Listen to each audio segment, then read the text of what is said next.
Welcome to Iowa City's Other News for January 10th, 2004. We're coming to you from the beautiful Lafayette Street Studios of Public Access TV. This is Iowa City's Other News, and this is going to be our last show as Iowa City's Other News. We've done 26 shows in the last 14 months, bringing you progressive opinions from the Iowa City area. Today, all 5 members of the Iowa City Collective are here to co-host the show with me. We have Elliot Campbell and Stephen Canner, Adam Burke, Teresa Seeberger. They're a rowdy bunch, and I'm Greg Thompson. So we're going to talk about the caucuses for the first part of the show, and then we're going to go on and show you some highlights of the Iowa City Other News productions over the past 14 months, and talk about the guests we've had on our show and the experience of producing alternative media. But first, we want to talk about the caucuses coming up here in a little over a week. Who are we going to vote for? Well, I think we're all going to the Democratic caucuses. And so let's just start out by talking about who we're going to vote for, or who we're going to support at the caucuses. I'll lead off, I guess, since I'm already blabbing. I'm gonna be standing up for Kucinich. I think we're the first people in the country to vote. So we should vote our conscience. And for me, that's Dennis Kucinich, who stands for just about everything that I believe for. He's my ideal candidate. And I think that all the others would be a serious compromise. I would vote eagerly for Kucinich, very reluctantly for any of the rest of them. So your Green Party friends are okay with you coming into the Democratic Party for this one? Well, I actually didn't have to ask permission. Green Party discipline is fairly loose, so Ralph Nader has declared he's not running, probably not going to run. And so I think probably, don't you think you'd see a lot of Greens backing Kucinich? All 8 of them, I think, will be backing Kucinich. Of course, him and Mosley Braun are the 2 progressive candidates, and there's really no one else to support. Maybe Al Sharpton, too, if you lean in that direction and support the candidate that's going to do the most good for the most people. You got to go with Kucinich and Mosley Braun. And Kucinich has laid out the platform, universal health care, cut the military, education, universal education, pre-K through college. There's no one else saying the things that he's saying. And he's in the mainstream Democrats, so I think you got to go with him. Teresa, how about you? Well, I was committed at one time to Dean, although now I'm waffling. And one of my goals is going to be, and I love Kucinich, but I want to beat Bush. That's primary number 1, which is what separates me from some of the people here and or Naderites. But We still like you. Oh, thank you. You're still in the group. And I still love you. So I'm still in the group. But actually, one of the people, and it's not because of the polls or anything, because I don't read it, I've been told after the fact of me thinking that maybe Clark would be the one that could beat Bush. I do hear about him surging in the polls. I think he's putting on a better face, and we have to remember that it's the public, the vast majority of the public, they're not as informed as they hopefully would be. So they're just going to see how these candidates are reacting. And I think Wesley Clark holds up well under pressure. And he actually does have what I believe are a lot of progressive attitudes. And for people out there, a lot of people don't even think that they can caucus for Clark. You can caucus for any of these candidates. Oh, he's not campaigning in Iowa. He's not campaigning in Iowa. Right, He's super. made a strategic decision to not actively campaign, but there is a grassroots organization going on, and so people can caucus for him. I try to feel warm and fuzzy about a lot of them, except for Lieberman and Gephardt, because I just feel that they're Republicans in Democratic clothing to some extent. Well, isn't that Clark? I mean, wasn't he a Reagan supporter? Yeah, but Didn't he lead the campaign in Bosnia? As Michael bombings? Moore said, yeah, he did vote. Clark did vote for Reagan, but so did the rest of the country. And if we want to be able to bring in people, back towards I think Clark does have some progressive. I know he has got some progressive attitudes. If we want to bring those people back into, you know, the left half of the center, then we can't just, I mean, I just don't want to say, oh, because he voted for Reagan, I'm going to write him off. And I know there are a bazillion issues to talk about. What See, I'm getting attacked. what about Adam? But yeah, What's- I'm gonna stand up for Kucinich also, although it's not easy to pick, I think, one candidate out of this field, and considering the electability issues that Teresa brings up. But Kucinich, there's nothing I can find wrong with him. You know, I can't say he voted for Reagan or well, back in his past he did this or that. The other guy I was Yeah, considering. but he's vegan. He's vegan. That's How the weird thing. is that? oh, that's wonderful. That's one of the great things about him. Yeah. He won't He's get got the mad cow possum, disease while he's right. president. Right. I was considering Al Sharpton though, because every time I've seen him on TV, he seems incredibly intelligent and funny and insightful.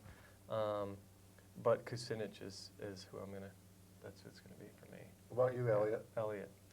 Yeah, I'm looking at Kucinich too. I like his platform. I think he has a lot of charisma.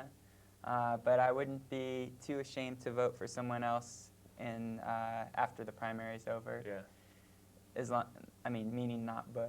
Right, Someone else, right. but- Anybody Yeah. but Bush is the consensus of this group, I would Well, imagine. yeah, what I've heard from a lot of people is that this is the time for the left to unify, and let's try not to squabble, let's pick a candidate. Yeah. I don't know who we is, but let's get rid of Bush. From my viewpoint, it's, yes, let's get rid of Bush, but let's not delude ourselves that by electing a Democrat that all our problems will be solved. Right. I think probably all of us are gonna still be out there protesting the wars and, talking about social issues, and probably whoever that Democratic candidate or president becomes, hopefully, we're gonna have to keep pushing them to the left, because otherwise they're gonna go right like the Democratic Party has for the last 12 years. Right, I don't get this, everyone's saying Bush is terrible. Of course he's terrible, he's the worst, they're saying he's the worst thing. But people forget, Ronald Reagan was pretty horrendous. There was war and terror all over the world under Reagan's auspices. In fact, his people are still pushing their agenda in the government, outside the government. Ronald Reagan was just as bad.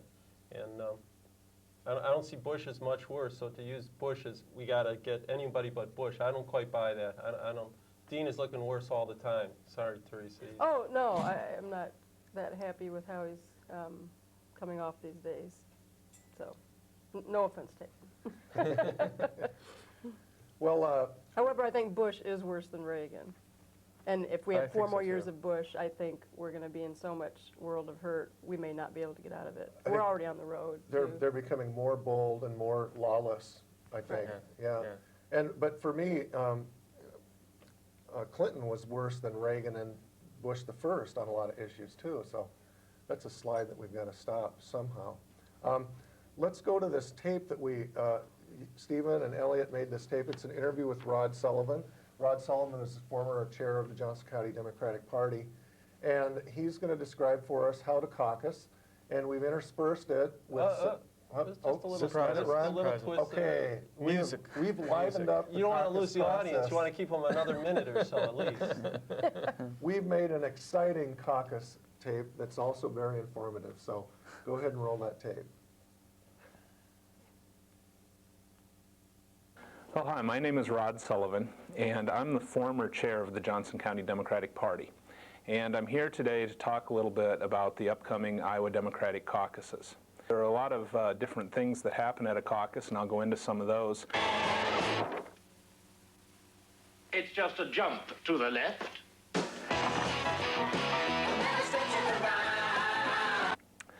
So as for the Democratic caucuses, that's what I'll focus on today.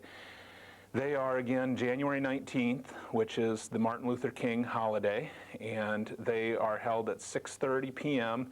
in every precinct in the state of Iowa. So everybody in the state of Iowa who decides to go to their Democratic caucus will be going at the same time. Your hands on your hip.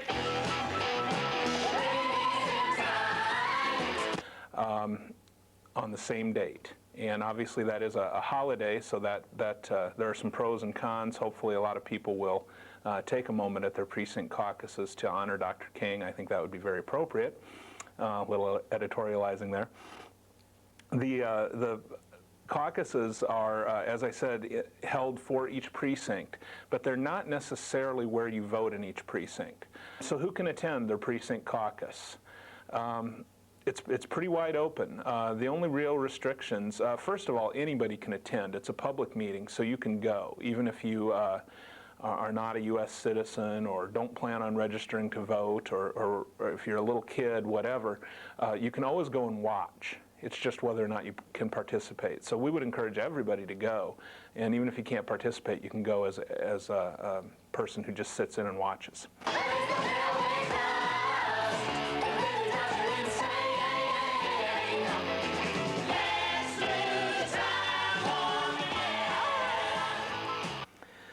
In order to participate, you will have to be at least 18 years old on Election Day of 2004. You have to live within the precinct. So, you know, if you've just moved or whatever, you need to update your voter registration. You have to live at the place that you go to caucus. And you have to be willing to register as a member of that party. It's so dreamy. Oh, fantasy, free me! Now, the main thing that happens at the caucus, of course, is dividing up and choosing who you would like to have as the presidential nominee. So it's what we call dividing into preference groups. But there are a lot of other things that happen at caucus, too, and I wanted to real briefly touch on some of those. With a bit of a mind flip. You're into the time slip! And nothing can ever be the same. One thing that I think is often overlooked and very important is that we have platform discussions. And so we talk about what is it that we want the party to stand for. What's the party about? And you can bring any resolution you like to your caucus, introduce it, it'll get voted up or down, perhaps amended, whatever, and then that can get passed on to the county and the state and potentially onto the national platform. So really this is grassroots democracy at its finest, and we really need people to participate in that way. You're spaced out on sensation! Like you're under sedation!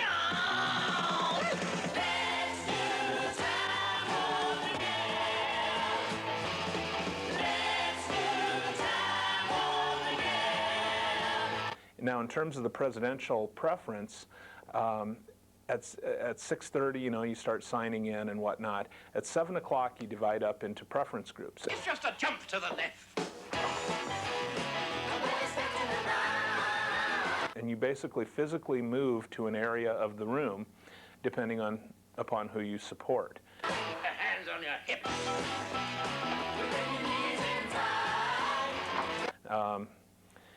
And really all there is a simple head count, and then there's some simple math. But there's a rule called the 15% rule. And if the candidate that you're supporting has at least 15% of the people who had signed in, then that candidate is what's considered viable.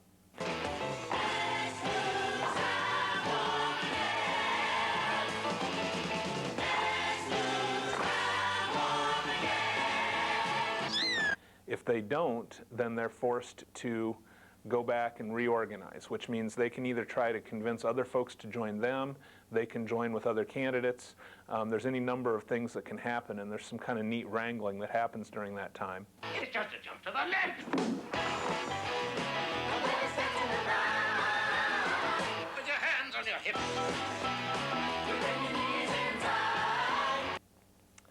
But then everybody reconvenes, and you have to align somewhere else, and there's a recount, and then that count determines who gets delegates. Now, delegates are people who are then elected, and delegates, of course, have a preference. They've professed a preference for one candidate or another. They go on to the county convention, where there are delegates again to the state convention and delegates on to the national convention. So that's essentially how we get our presidential nominee selected, is at the national convention, and those delegates have started all the way back here at the precinct caucus.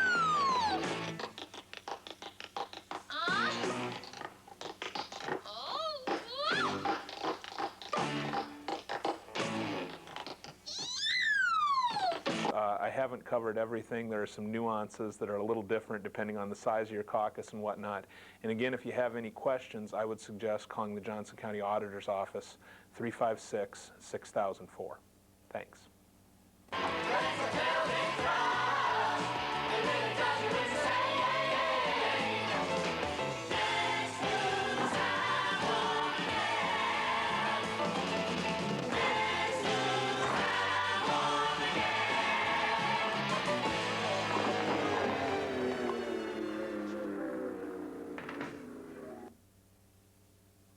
Welcome back. This is Iowa City's Other News. I'm Greg Thompson, your host today with the entire Iowa City Other News Collective to talk about caucuses and things. And I guess a step to the left would be Kucinich and a step to the right would be Lieberman.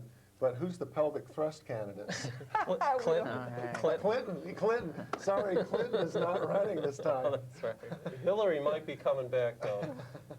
We So- might get a Clinton there yet. So what's the strategy that you all are going to use at your caucus? I mean, how do you get the candidate that you want supported? Well, that pelvic thrust, a little bit of that. You find the undecideds, the uncommitteds, and you go and try to convince them. Because I think at a lot of the precincts, there'll be a large group of uncommitted people who walk People in the just door. come in and And don't know they where. still don't know. Even people that have said they're supporting someone, they're swayable, and That's true, yeah. cookies. Cookies? Cookies. I think, is what's going to do it. And I would show them some footage of Barry Boswick and Susan Sarandon in their Right. underwear, which we saw Oh, that's while right. editing this piece. Elliot, that was Yeah. It was Exciting. nice. Yeah. Yeah. Is Tim Curry going to be there in my caucus? Tim Curry? No. They might all that? be there. If you're in Coralville, I hear that's Oh, what in it's Coralville. like. We're mostly Iowa City folks here. Teresa, I don't know if you've done the Coralville one before. Yes, I have. Is it like that? Almost. A little bit? Almost? Yeah, pretty wild. So The strategy that we were talking about at the Kucinich meetup on Thursday is we expect to get some delegates, but we don't want to go with the other candidates because the big thing about the caucus is the delegates are inconsequential in the scheme of things. You get a few delegates compared to hundreds from other states. It's the PR, the press, and how it's going to read on the New York Times and the Washington Post. And if you go from Kucinich to someone else as your second choice, it just increases them and makes them look better. So we'll try to get as many for Kucinich as possible, and then if we have a few left over, try to get some uncommitteds. And those uncommitteds can then at the next level turn around perhaps for Kucinich or one of the progressive candidates. So are you saying that you won't support another candidate if Kucinich proves to be unviable at less than 15%? At this point, I don't think I will. I'll try to get some people uncommitted and who are committed, in a sense, to real progressive social change that Kucinich stands for. So what do you do at the caucus then if after that point you're not going to support another candidate? Are you just going to stay there and watch, or do we storm out and protest? No, uncommitted can get a delegate to the next level. You Oh, need okay. 15% viability. Any of these candidates, anybody needs 15%, including uncommitted. So if you got 100 people at your caucus, if you can get 15 of them for uncommitted, that gets a delegate. You pick a delegate to go to the next level, which is the county, and then Okay. upwards, depending if you can get 15% at the next level. So you do have a voice, and it's like some entities say vote for none of the above. You can do an actual vote. That's essentially what this is. It gives you that voice. When's the county then? When that happens later on? March. March, I March. think. I don't remember what day, but March. And then state is some other time. Yeah. I think in June. I think it goes from county to district maybe in April, and then state in June. And I heard district is the same as state, essentially. It's the same Oh, okay. delegates, really. Okay, right. But that is the route to go. And then Boston in what, August? When's the Democratic National? Is that what? It sounds about right, August. I just wanted to ask, this is your first one, right? You're from Right, California. yeah. Are you excited about this? Yeah, I'm looking forward to it. It'll be a lot more fun than just voting in a booth, I think. Yeah. And what Rod was talking about, that you can actually bring policy initiatives. Platform, I'm just starting to think about that. Do any of you have any initiatives you want to bring to the caucus? Two, I would say would be single-payer universal health care and remove the troops from Iraq. Be mine. Sounds pretty easy. Also, there's another one circulating, Al Ackner, who's a union person, about protecting the civil service position of people that work in Homeland Security. They're trying to take away their bargaining rights, their working rights, so the Bush administration can hire and fire at will for the so-called Homeland Security. So that's a resolution that will be going around. I'd be wary of that. I think the whole Iowans for Healthcare is kind of a bogus group, actually. Sarah Swisher is leading that, who turns out to be a dean person, and they lay out positions of what they want from a candidate. Kucinich is that candidate that meets all that criteria, and yet she's gone off for dean. And so I think they have a few resolutions, but like you said, Greg, I think you got to go for the single-payer universal health care resolution. Yeah. That we got to pass. We got to push that. That's the gold standard. That's the gold standard. Any final comments about the caucuses before we go on to the retrospective part of the show? Not that I know. I think we've pretty It's gonna much be fun, covered, yeah. we've said everything there is to say. It's gonna be so. fun. Have fun. Have fun. It's Just make sure we beat Bush in 2004. Right on. Right on. Well, we're going to go on to the next section of the show. Since it's our last show for Iowa City's Other News, we've collected some highlights of the past 25 shows that we're going to show you, and then we're going to talk about our favorite experiences or whatever we want to talk about with the show. What we have here in this first clip is a few highlights, and the first one is the famous bean tasting incident with Mark Gingerich, who was part of the collective for our first couple shows, which hopefully was funny. It's as funny as I get, okay? And then we some have of the jokes you were telling off camera, though, were pretty good. Nikki London then from our music show where we did music that's socially relevant. And then Patriot Act display of throwing away the Patriot Act that Teresa did for one of our shows. And then another clip that runs 2 or 3 minutes was an extraordinary discussion I thought that we had with Peter Nathan, who's headed up the anti-alcohol initiatives, and just a real interesting conversation. So watch and enjoy. Go ahead and roll that now if you're ready.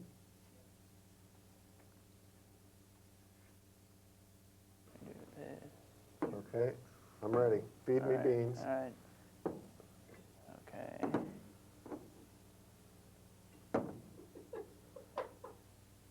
The idea is to see whether or not I can tell which is which and which tastes the best, blindfolded. Blindfolded. Totally objective here. Okay. Yeah, I'll dish them out here.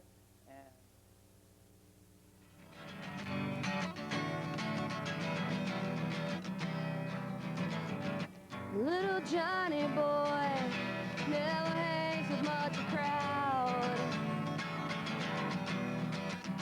Oh, and he thanks God for his blessings. He never gets too loud. Johnny, what you doing with that hat on your head? Don't you know the rules, boy? Take it down before you're dead. Little Johnny, watch your tail. Now you spent some time in jail. What you got to say about your life today? Consider taking a position on this important national act that affects us all.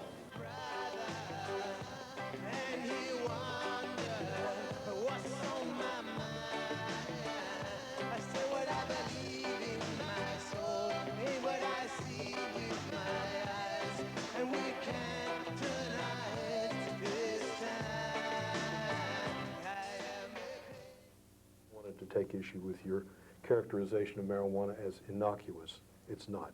Right. Marijuana is a hallucinogen. I said relatively innocuous, but... No, I can't say that. It's Okay.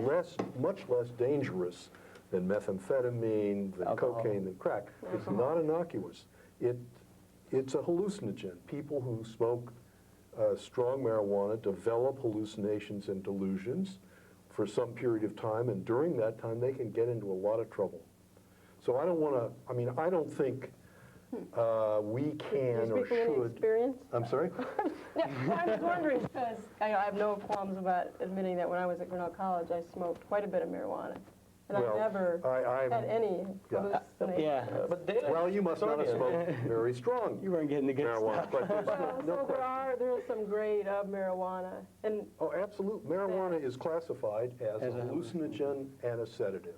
And schedule. I mean, it's absolutely, and marijuana, of course, is addicting physiologically. People who smoke enough marijuana develop addiction.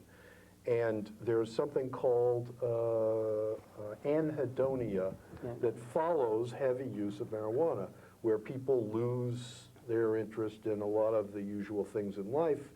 And there are students at the University of Iowa whose academic performance has really suffered because of marijuana. Again, on a relative basis, marijuana is probably less dangerous than tobacco.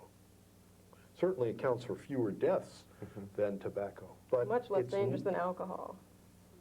That's right, but it's not innocuous. What exactly, though, do we mean by hallucinations? I mean, are we talking about Seeing pink things. elephants? I never saw Well, that. no, that's during DTs. That's withdrawal from Seeing alcohol. Or you're saying you're seeing something that's not there from smoking marijuana? What typically happens with marijuana, heavy marijuana intoxication and hallucinations, there's a change in the environment, and things move and change. It's very unnerving. Distances change, sizes of things change, and then people develop paranoia. That's the delusional part, and feel that friends, whatever, are out to do something to them. This is not terribly uncommon consequence of smoking strong marijuana. It doesn't happen most of the time, but it happens enough to be a concern. I think that's probably laced marijuana. Yeah. That's I think LSD. I or think, something. again, I think Or you're something- kidding yourself. something like that. I think the I data. don't smoke have you now. looked- I haven't smoked for 20 years. No, but have you looked at the data, I mean, the pharmacological data on marijuana use? Things like strong marijuana, kief, or cannabis, Once again, there are varying the flowering parts of the plant, that's the strong marijuana, and that's really what often induces hallucinations and delusions. The show that we've done over the past 14 months, and I have to say, it's been a lot of fun. It's been some hard work at times, but really fun, and it's been great working with all of you. I'm sad to see it ending. Yeah, me too. When we've had more people on than just these 5 people here, Holly's in the booth, our intern, Mark Gingrich, who we saw, a couple other people have kind of come in and out of the collective. Yeah, Erica Godshall and Beth Parker, Aaron Barnes. Aaron Barnes helped us worked out a with us, lot. Yep. And Martin Clark helped a little bit here and there. Then we had Outrage people, our guest, our editorial spot, where Right. Some of us did Outrage. Was that the first outrage, the Patriot Act thing? Might have been. No, I don't think it was an outrage. That wasn't an Oh, it was an outrage. Oh, Even though okay. we were outraged. We were out, we still are. It was an But informal outrage. Where's the outrage was Teresa's idea, right? Right. Which was, where's the outrage, this editorial do we have Where's the Outrage on tape coming up? I don't know. I didn't get No, any of okay, those. okay. No. But that was a fun part of the editorial part of the show that I Yeah. liked. We just never got to implement one of our ideas about where's the outrage. We wanted to put a box behind whoever was speaking and have smoke curling or rising up from behind to show just how outraged we Yeah. always were. Yeah. So One thing I've also liked about this group is the way we've run it as a collective. We've all shared the hosting duties and producing duties, and that was neat. A non-hierarchical organization. Yeah. right. Yeah. And I mean, hopefully the people in the audience have learned a lot throughout the year. But I mean, I have changed how I've done some things throughout the year, Like including, what? well, like the episode, and we've had more than one on food, but like field to family or field to table. But basically, buying locally and organic foods, and the politics of buying food. I think one of our guests said, you know, if you buy like a green pepper or a zucchini from, you know, at Hy-Vee or Cub Food or wherever, you know, it's probably being shipped thousands and thousands of miles. And obviously energy is being consumed to bring that food, transfer it from California or wherever here. So if people can, you know, take advantage of the fact that Iowa, we're not just growing corn for, you know, Pepsi Cola and beef to feed our cows and whatnot, but we have good soil and we can grow our own crops here and eat it here and One of the things help the economy in Iowa as well. Yeah. One of the things that's changed my opinions was the show that you hosted on drunk driving. Because it gave me a perspective that I didn't realize that most other industrialized nations have a blood alcohol limit that's much lower than what we have here in the States, even as we've gone down to 0.08. In fact, some countries are zero tolerance. Right. So that kind of changed my perspective a little bit on lowering that blood alcohol level to 0.08. That was the same show that the Peter Nathan clip was on. So it was a far-ranging show, right. alcohol, marijuana. I don't know if I necessarily agree with that. I'm a little wary of getting lower and lower. It seems to be a bit over-regulating for results that are minimal, I think. One can say, you know, you save a few lives. That's not minimal, of course, but in the greater scheme of things, where we put our resources, I think we could save more lives other ways than that kind of enforcement.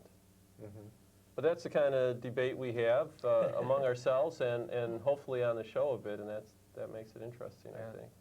Yeah, that's been refreshing. We can have these little disagreements and then we can still work with each other. Right. Of course, right. we go out to the parking lot and duke it out afterwards, but Yep. except for that.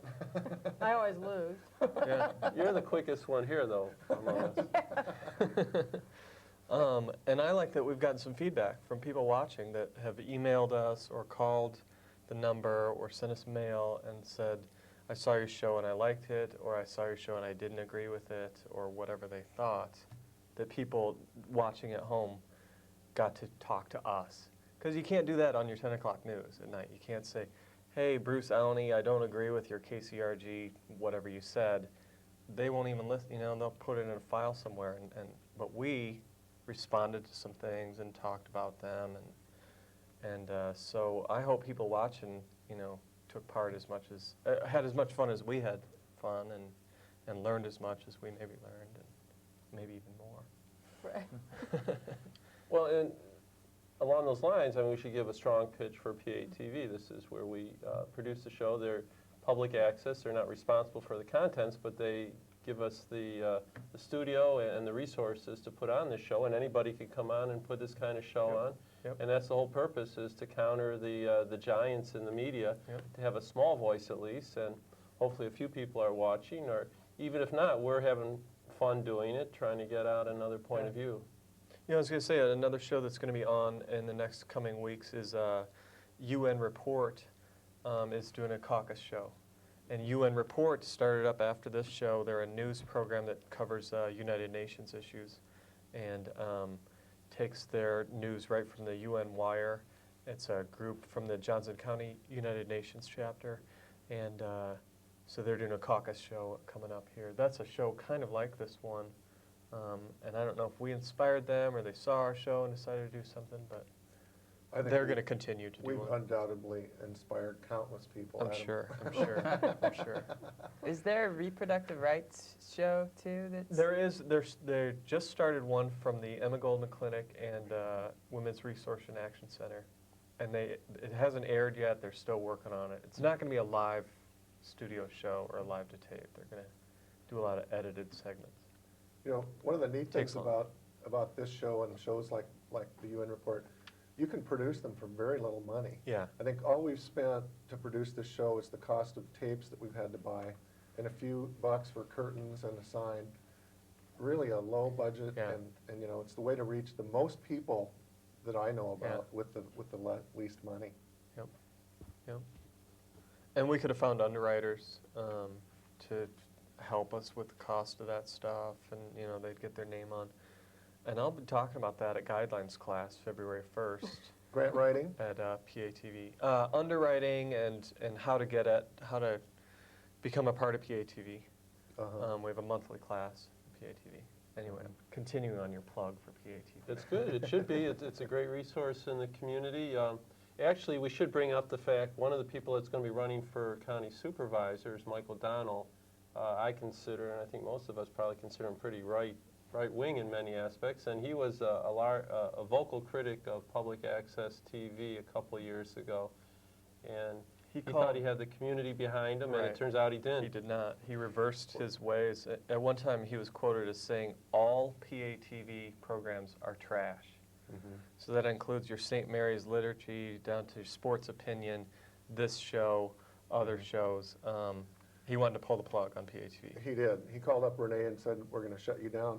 But, you know, to his credit, then in subsequent years, he's voted, along with the unanimous council vote, to approve funding for PATV. So I think we've really found a place in his heart. I think so, too. Yeah. It's called evolution in motion, right? Yeah. You know, being on the city council is a learning process for, you know, just as doing a TV show is. So I'm glad to see that we have their support now. And, you know, thank God. Thank God for MediaCom for setting up the money to have this station and giving us the ability to exercise our free speech. Well, I wouldn't thank MediaCom too much for that. Well, I mean, this is something negotiated by our city, and to their credit, years ago, they took a strong positions. Not a lot of cities have as many access channels as we do, and that's to the credit of the city staff years ago. They negotiated that, and they continue to negotiate. And not just city staff, but city volunteers who saw the importance of media democracy. Iowa City Access was the group that, I don't know, 20 years ago said, we got to have a studio for people to use, and got the city to negotiate for that stuff. Right. It was a great thing they did. Yeah. For sure. But things are in flux nationally, and trying to take away the right of access stations across the country and consolidate corporate media, it's Cable time. Cable has a huge lobby power. They're always trying to shut down access and get it so they don't have to give us the money to run access and stuff. And refranchising is coming up again. It so is. It's time for people who support access and all the access channels to get in there and voice their opinion to make sure that the refranchising is favorable. You can send a letter to the Iowa City Telecommunications Commission or your city councilors. Right. Michael Donnelly, our favorite supporter. Keep programs like Democracy Now! On public access. Right, one of my best sources of information. Yeah, you're a big fan of it, Yeah. It's a I good watch show. it. It's a great show. Most mornings I'll watch part of it. Yeah. What's our next thing? Do we have more tape? Or we have or another is it- segment is it coming time up for here, and so I guess we'll get ready to roll that. There are several different things on here, and I'll talk about them in backwards order. We have an interview with the homeless guy we did under the bridge one day when it was about 10 degrees. Stephen and I and a friend of Stephen's were out and shot that. Martin shot some footage of attractive vegetables from the Field to Family show. A 1-minute clip of El Justiciero, which is probably one of the neatest things we've ever aired on other news, that Adam produced, taking on George Bush. And we have some footage of the National Guard troops leaving for Iraq via Wisconsin, I believe. And we have the first thing on here is the tape, 1 minute of the tape where Robert Brooks was arrested and roughed up by the police department. And I think of all the shows we did, that was like the 4th show we did. I think that turned out to be the most important and influential show we did. A brief part of this tape had been aired on one of the commercial stations, but it wasn't until we aired the entire 7 to 8 minute thing that people in the community started to get upset about it. I think it really brought the issue to the fore, and Robert Brooks ended up getting $20,000 from the city of Iowa because of the way he was treated. So, are we ready to roll that tape? Okay, let's go ahead and roll those clips then.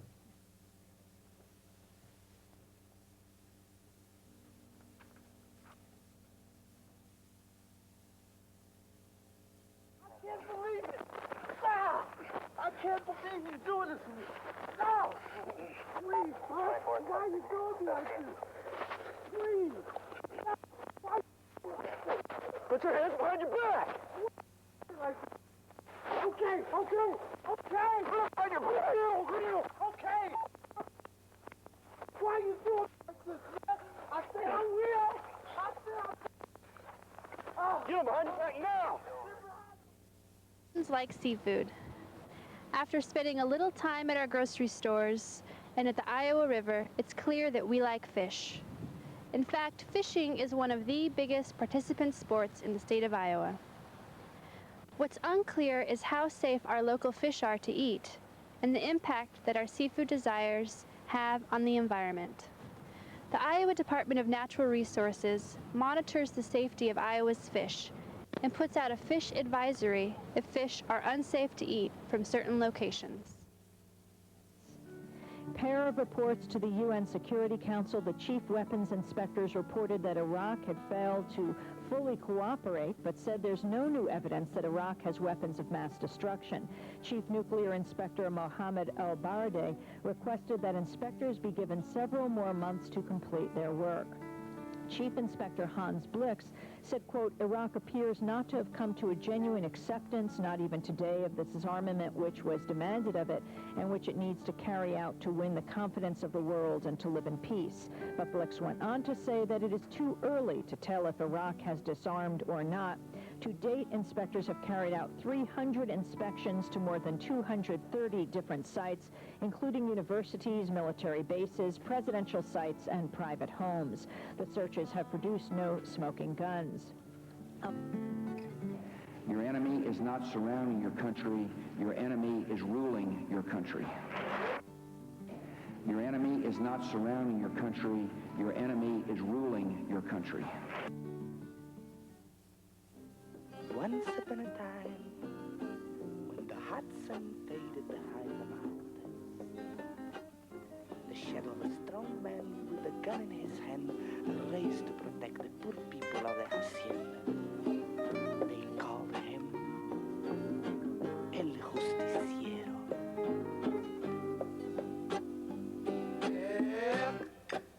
El justiciero, buenos días. ¿Qué tienes a decir? El justiciero, yo soy pobre. ¿Qué tienes a me dar? Tengo chocolate, quien tequila. Paga lo que debes, el justiciero, cha, cha, cha, y otra cosa puedo.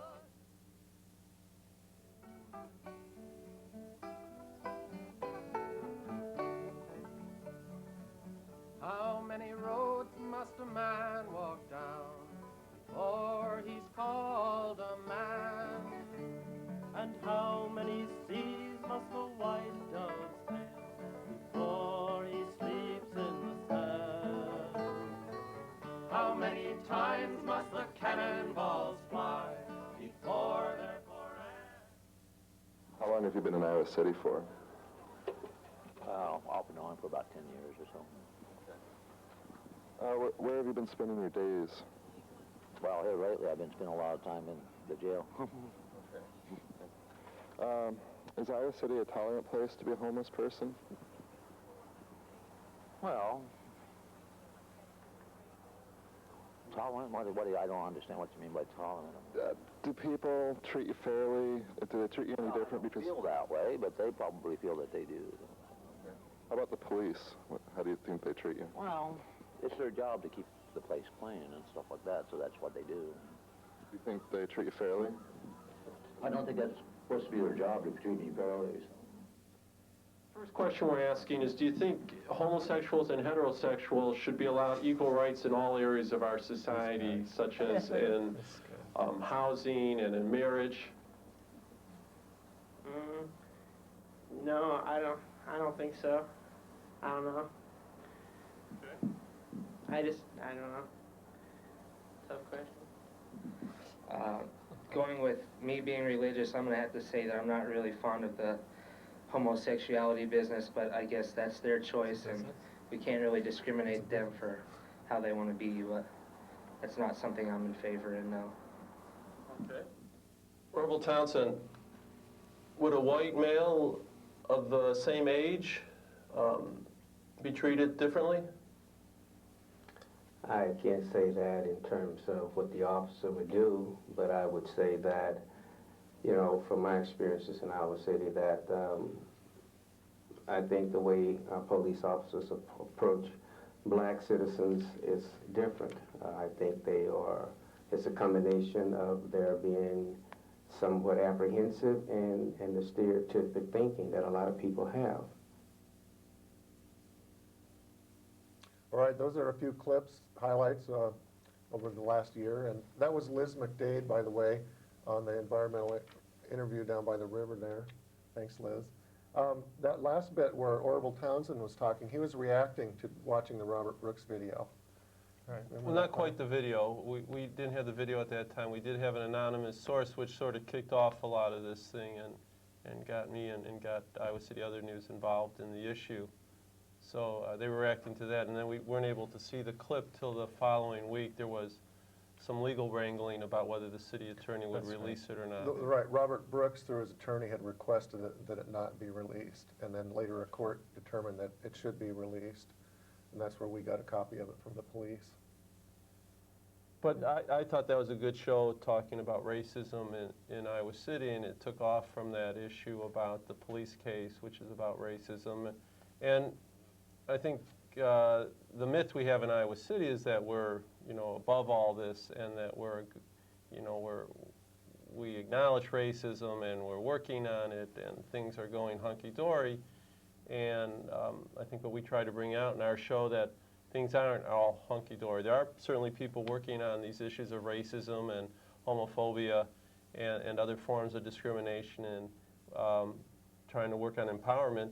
And we try to reach out and talk to some of those people and bring another point of view to the airways on that. From your seat on the city council, do you think that our show and airing that video 4 or 6 times over the couple weeks that we aired it, did it have an effect on the city? It's hard to say. The city operates so much status quo, that's the thing. So you have someone like Michael Donnell and Ernie Lehman who are pretty conservatives. They support somewhat progressive issues because those are the status quo, and you had people working on them 20 or 30 years ago.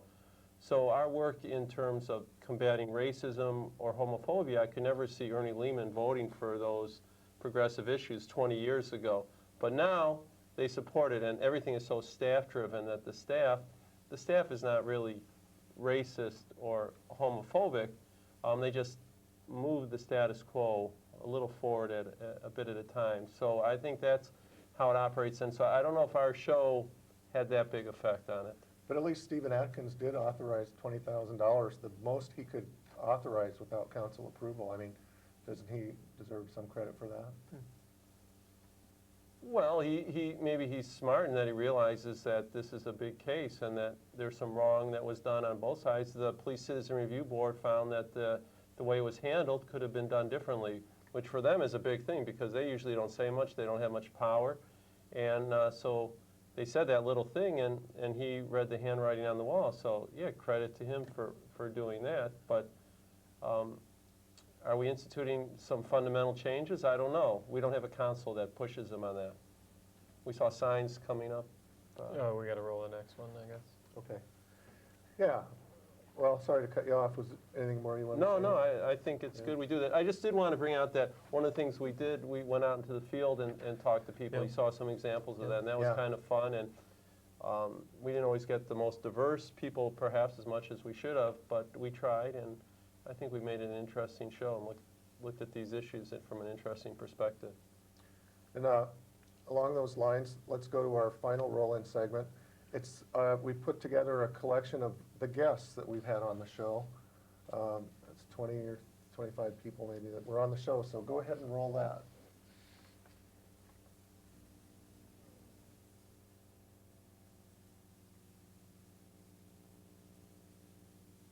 As a transportation mode. And then there are also a lot of people who use bicycles for recreation. And, kids with bicycles, families with bicycles.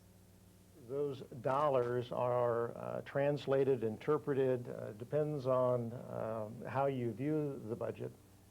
Or do we want to fatten up the fat cats even further? We will not be allowed to see, witness, through reporting. We won't have access to accurate body counts. So the idea of Iowans for Peace is to try to coordinate the efforts somewhat of these various groups.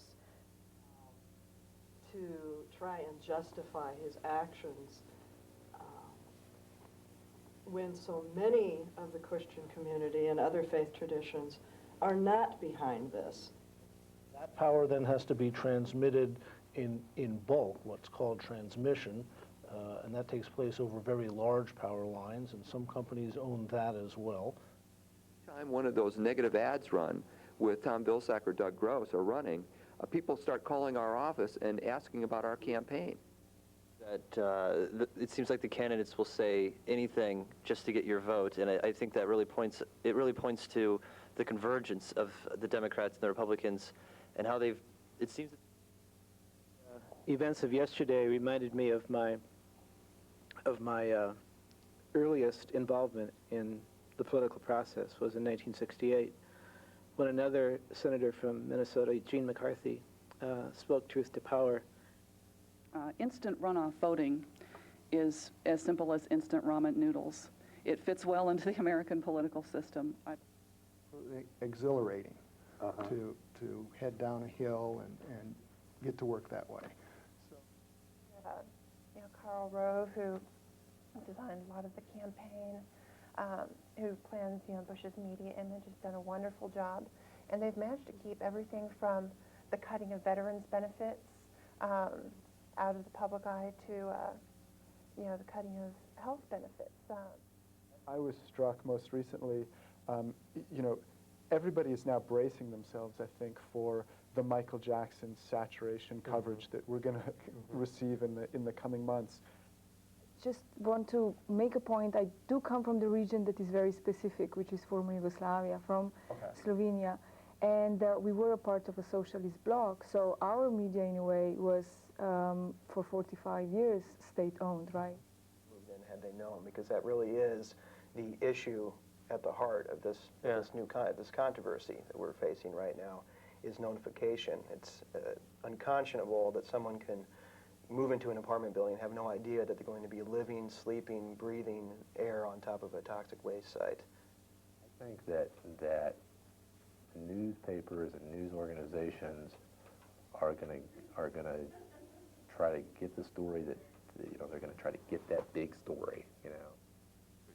Things like tomatoes, it's just not, you can supply yourself and most of your neighbors with tomatoes. As we know, I'm getting calls for basil and tomatoes. So again, not, but all local family farms and that kind of thing. And there are, at last count, somewhere around 140 or 150 people listed in this directory, which you can get directly from her through the. But it really needs to be looked at and considered very gravely. There are not housing opportunities for folks. People cannot afford to live in the housing that is the new housing that's being built. So in the last 2 years, since we've been doing this homeless outreach program, which faces out of the VA here, and we also have a counterpart in the Quad City area. There are people who say the law is the law. But the reality is, as we know, is there's things that we enforce and don't enforce. All right, there's just some of the guests that we've had on in the past 14 months. The final guest was Stephen, being a guest on his own show. So,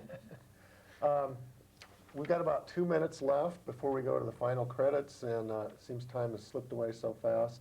Just any final comments from any of you about other news? Well, the comment that I have doesn't necessarily have to do with other news, but how sad I am that Stephen Cantor is leaving Iowa City, because he's been such a great asset to the city, to the community, to this group, and we'll miss you very much.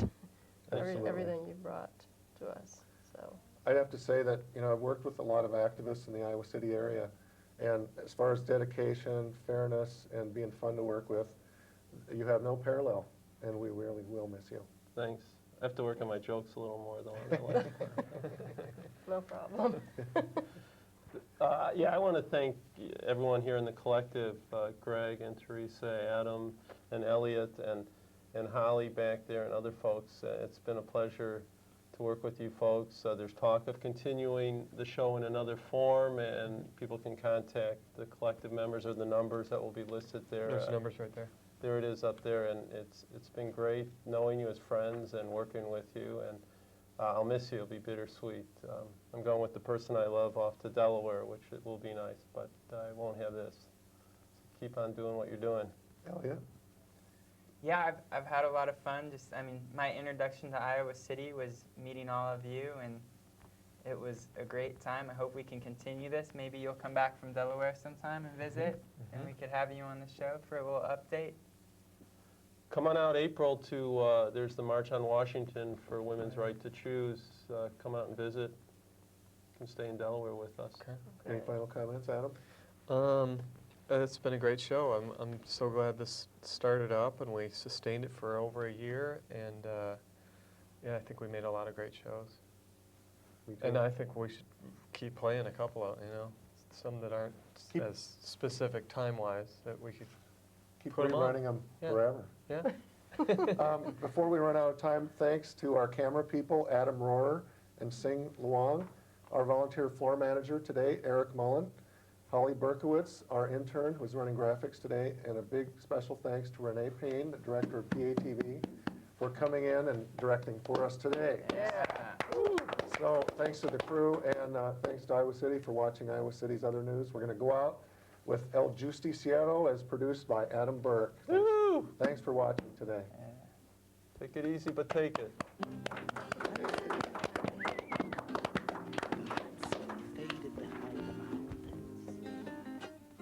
The shadow of a strong man with a gun in his hand, raised to protect the poor people of the hacienda.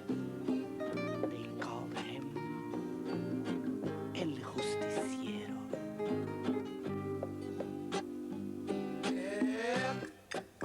El justiciero, buenos días, ¿qué tienes a decir? El justiciero, yo soy pobre, ¿qué tienes a me dar? Tengo chocolate, quente, tequila. Paga lo que debes, el justiciero, cha, cha, cha. ¿Qué otra cosa puedo dar? El justiciero, cha, cha, cha. ¿Qué otra cosa puedo dar? El justiciero. Yo tengo 30 hijos con hambre. La guerra mi ha strupato tanto bene. Soccorro il giustiziero, aiutami por favor. El justiciero, buenos días, ¿qué tienes